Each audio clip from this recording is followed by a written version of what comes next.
Hello everyone, it's Jo here again. Thank you very much for all your likes and comments and that on my videos so far. I really appreciate it. I have been trying to build up the YouTube channel, so as you can see. So my uploads are still a bit sporadic, but I am trying to get into more of a system with them, hopefully over the summer. So please keep watching and please keep liking, commenting and hopefully sharing. And if you haven't subscribed, please subscribe. Okay, thank you very much. And now I'm here today with my spring cookbook haul. Now the last time I did a cookbook haul it was actually January, February time, so it seems like it's been ages away.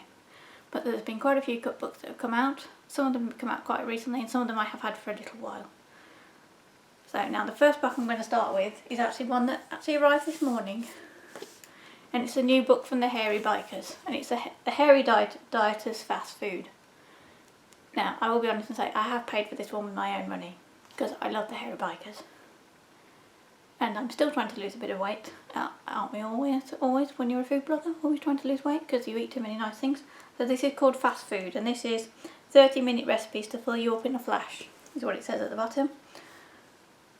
So, and I've had a look through the book already and I'm really impressed. So there's everything from breakfast to dinner and everything in here, and lunches. And the one dish that I really want to try first off is this Szechuan chicken stir fry. You probably won't be able to read much here, but you can see the picture. Doesn't that look nice? But it tells you how many calories are in it. So it's only 200 calories per serving if you cook it to their instructions. So it's just really good, really simple. The ingredient lists are all laid out lovely. And yeah, they can all be ready in 30 minutes. There are some recipes at the back of the book that use pressure cooker, which is the slight disadvantage because not everyone has a pressure cooker. So my only sort of negative thing about this book is they don't tell you how to cook stuff if you haven't got a pressure cooker. So but apart from that, it's great. Go buy it. My next book is for those who aren't dieting, and it's the new book by Lanlard. It's called Afternoon Tea. And as the name suggests, in afternoon teas, that there is sweet stuff and savoury stuff in here. So, and you really do not want to be dieting if you buy this book. So, I've picked what is probably the best looking cake in here to show you, although they all look pretty good. Check that out. It's a triple marble bundt cake. I'm hoping you can see it. Look at that. How cool does that look? Now, so it is quite a large book. It is quite, you can see I am struggling to hold it a bit here, but all the methods and that are really laid out. The ingredients that are laid out. It tells you at the top how many it serves, the preparation time and the cooking time, so it is quite useful to have straight at the top. So but yeah, it looks really good, and it's got savoury stuff in there as well. Not all the recipes have pictures,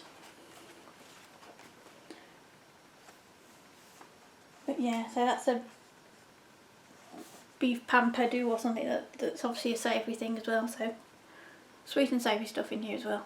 So another good book, and it's the first time I've ever had an Eric Lanlard book, and I'm very impressed. I will be getting another one.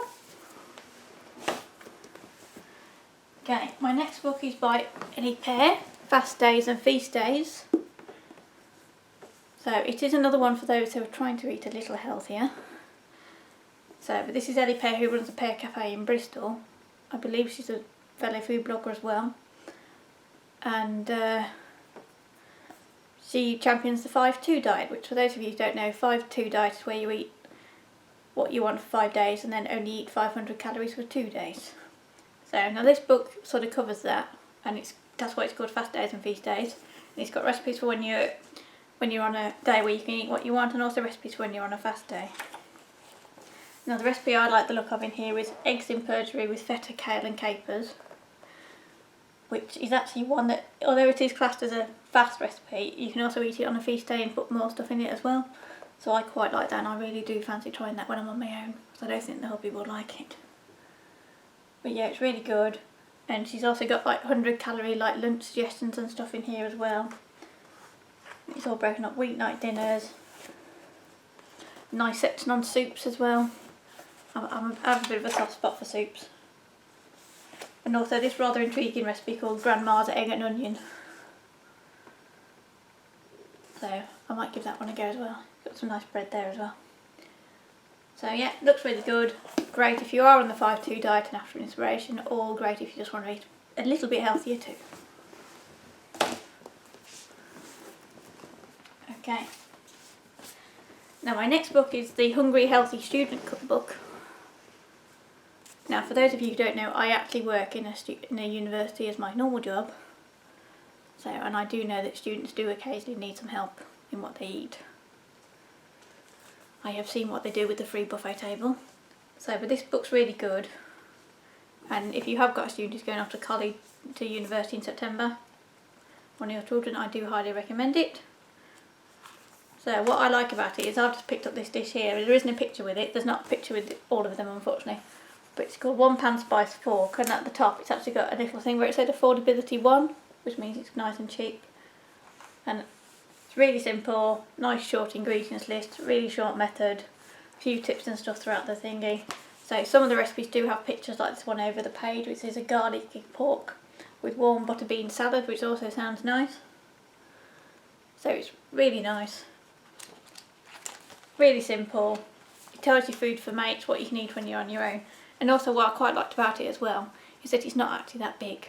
So you can probably sneak it into their bag when they go to university and they won't notice. Don't tell them I told you to do that. But yeah, really impressed with that book, and I will probably be making a few of it from it myself, even though I'm not actually a student. Okay. Now my next book is called Cool Kids Cook, which is by Jenny Chandler. And I actually met her last year at Food Blogger Connect, which is a conference. I've got a video of that somewhere. I will link it up there somewhere. So I actually met her when I went to that conference, very briefly at the end, but she's a very lovely lady, and she's written this book to help encourage kids to do some cooking in the kitchen. Now it is aimed for children aged about 7 and above, I think 7 to 12 I think is the age group.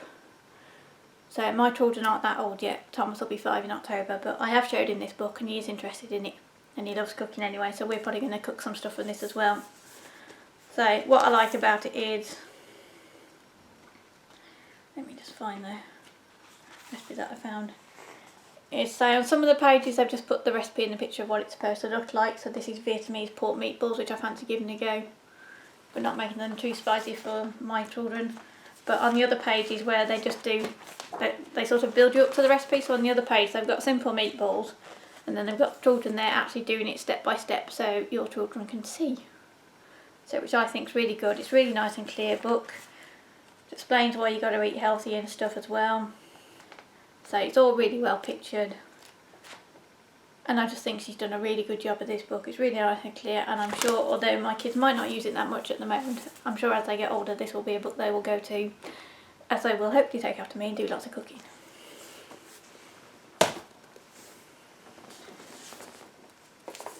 So my next book is another one sort of on the healthier side theme. It's by Katrina McGregor. I'm hoping I've said that right. Healthy Speedy Suppers. Now I don't know about you, but when you get home from work you just sort of go, oh, what am I cooking today? Oh, I want to sit down.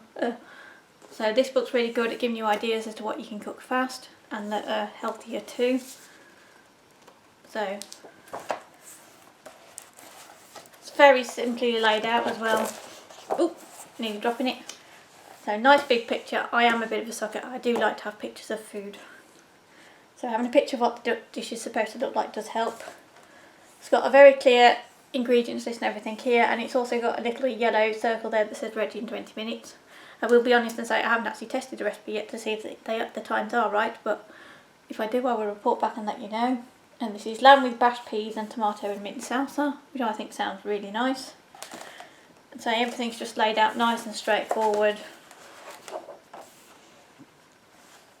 And there's nice big pictures. That's pork chops with potatoes and apples, which again is something that you can do really quick. That's the whole idea of the book. It's also got some veggie stuff as well. So quinoa, avocado and spinach salad, ready in 20 minutes. So I'm not a fan of avocados, so that one's not for me, but for other people as well. So yeah, another really nice simple book that if you are after something quick for after work, then I suggest you get it as well. Then my last book is a bit of a different one. I've never seen one of these types of cookbooks before. It's called Let's Talk Spanish, a family cookbook. Now, the farthest I'm going is Cornwall this year, so this book isn't entirely useful to me, but I do hope to go back to Spain with the kids another year. So, but this actually is a book that's got, can't remember how many recipes it's got in it, but it's got something like 30 or 50 recipes in it. And each recipe is on one side in English. So this is taking green sauce, and on the other side it's in Spanish. So if you've been to Spain and are looking to recreate a dish from when you were there, then this is quite a good book as well, because you can find the dish. But also if you're going to Spain, you can start looking at the cookbook and the ingredients and stuff, and maybe making something from it, perhaps getting your kids involved as well, and maybe because you've got the recipe in English and Spanish you might pick some up too.